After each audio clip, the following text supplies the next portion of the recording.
Karoline Leavitt strongly condemned the violence directed at Tesla, its employees, and American electric vehicle owners, calling it despicable. She pointed out that many of the victims are Democrats who supported Tesla and electric vehicles before Elon Musk's support for Donald Trump. We certainly think it's despicable, the violence that has taken place against Tesla, the company, its employees, and also just Americans who have chosen to drive an electric vehicle. Many of them are Democrats, by the way. Democrats were big supporters of Tesla and of electric vehicles until Elon Musk decided to vote for Donald Trump. So we would like Democrats to also come out and condemn this heinous violence that we have seen, and I believe the Attorney General has said she's investigating these incidents as acts of domestic terrorism. White House Press Secretary Karoline Leavitt criticized Minnesota Governor Tim Walz for mocking Tesla's declined stock price, suggesting that Walz is living a sad existence following his electoral defeat.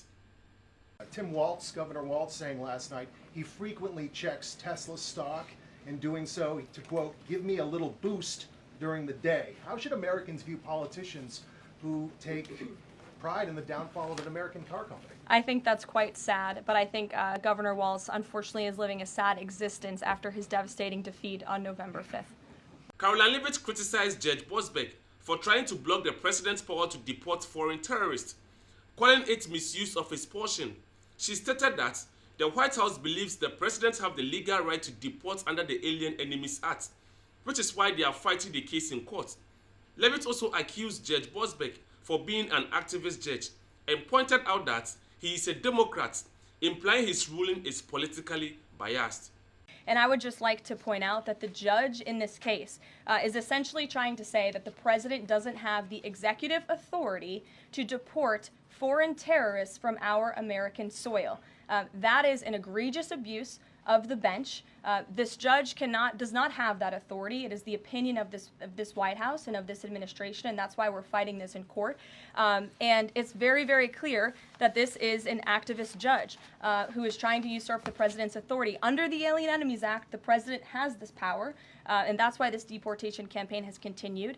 And this judge, Judge Boasberg, is a Democrat activist. AG Pambondi sent a strong warning to those targeting Elon Musk and Tesla owners, saying we are coming after you. She made it clear that any effort to attack or harm Musk and Tesla will not be tolerated, urging those responsible to look out and stop it before facing any consequences. We are coming after you. We believe these are organized. These are not individuals out there throughout the country doing this on their own. They're targeting Tesla owners. They're targeting Tesla dealerships. They're targeting Elon Musk, who is out there trying to save our country, and it will not be tolerated. We are coming after you. We will find you. And if you are an organized group who is funding this, we're going to find you too. You better look out and you better stop it. Please take a moment to support the channel by liking and subscribe to the channel, and join the Notice family for your top trending videos and top highlights. And without wasting much more time, let's continue.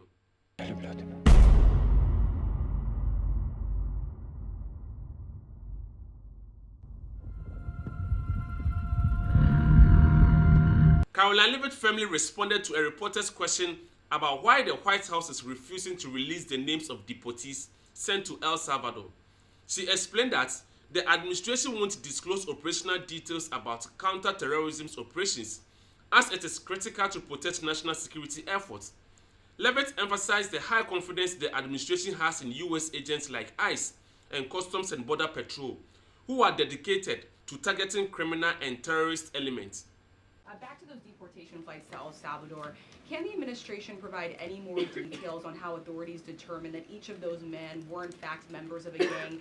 And if the White House can publish images, photos, videos of those men, why can't the administration just release basic information like their identities and names? We are not going to reveal operational details about a counterterrorism operation, but what I can assure you, as I said on Monday, we have the highest degree of confidence in our ICE agents and our Customs and Border Patrol agents who have committed their lives to targeting illegal criminals in our country, particularly foreign terrorists, and they had great evidence and indication.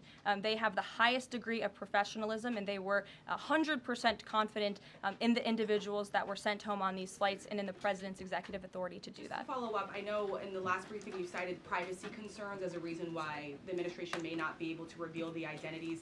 what exactly are the privacy rights of immigrants who were deported that the administration says were dangerous enough to be sent to El Salvador and sit in a prison? Again, as I just said, we're not going to reveal the operational details of a counterterrorism operation for quite obvious reasons. We're trying to combat terrorism here in the United States of America.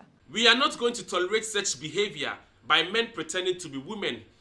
White House Press Secretary Karoline Leavitt says President Trump firmly believes there are only two sexes and remains committed to defending the rights of women and girls. The president has made it incredibly clear that it is the policy of this administration that there are only two genders, male and female, only two sexes rather, male and female, and that we are not going to tolerate such behavior by men pretending to be women. The president will continue to strongly stand for the rights of women and girls, not just in sports and on athletic fields, but also in private spaces like locker rooms and bathrooms. This is a clear concerted effort by leftists who don't like this president and are trying to slow down his agenda, said White House Press Secretary Karoline Leavitt, who shared eye-opening statistics from the Harvard Law Review that exposed the motive for Democratic federal judges opposing Trump administration policy. 67% of all of the injunctions in this century by partisan activists in the judicial branch have come against President Donald Trump, and 92% of those have been from Democrat-appointed judges. This is a clear, concerted effort by leftists who don't like this president and are trying to impose or slow down his agenda. The White House provided an update on the Russian-Ukraine peace talks following a fantastic conversation between Zelensky and Donald Trump on Wednesday.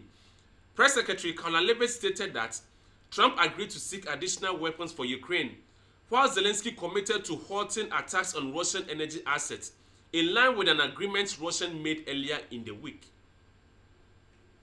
Today, President Trump and Ukraine's President Vladimir Zelensky had a fantastic phone conversation. President Zelensky thanked President Trump for a productive start for the work of the Ukrainian and American teams in Jeddah on March 11th. The meeting of the senior officials from both nations significantly helped in moving toward ending the war. President Zelensky thanked President Trump for the support of the United States, especially the Javelin missiles that President Trump was first to provide in his efforts towards peace. The leaders agreed Ukraine and America will continue working together to bring about a real end to the war, and that lasting peace under President Trump's leadership can be achieved. President Trump fully briefed President Zelensky on his conversation with Putin and the key issues discussed. They reviewed the situation in Kursk and agreed to share information closely between their defense staffs as the battlefield situation evolved. President Zelensky asked for additional air defense systems to protect his civilians, particularly Patriot missile systems, and President Trump agreed to work with him to find what was available, particularly in Europe. The two leaders also agreed on a partial ceasefire against energy. Technical teams will meet in Saudi Arabia in the coming days to discuss broadening the ceasefire to the Black Sea on the way to a full ceasefire. They agreed this could be the first step toward the full end of the war and ensuring security. President Zelensky was grateful for the president's leadership in this effort and reiterated his willingness to adopt a full ceasefire. President Trump also discussed Ukraine's electrical supply and nuclear power plants. He said that the United States could be very helpful in running those plants with its electricity and utility expertise. American ownership of those plants would be the best protection for that infrastructure and support for Ukrainian energy infrastructure. President Zelensky also thanked President Trump for continuing to push humanitarian concerns, including the exchange of prisoners of war. He noted they had just had a successful exchange and thanked the president for his leadership on that.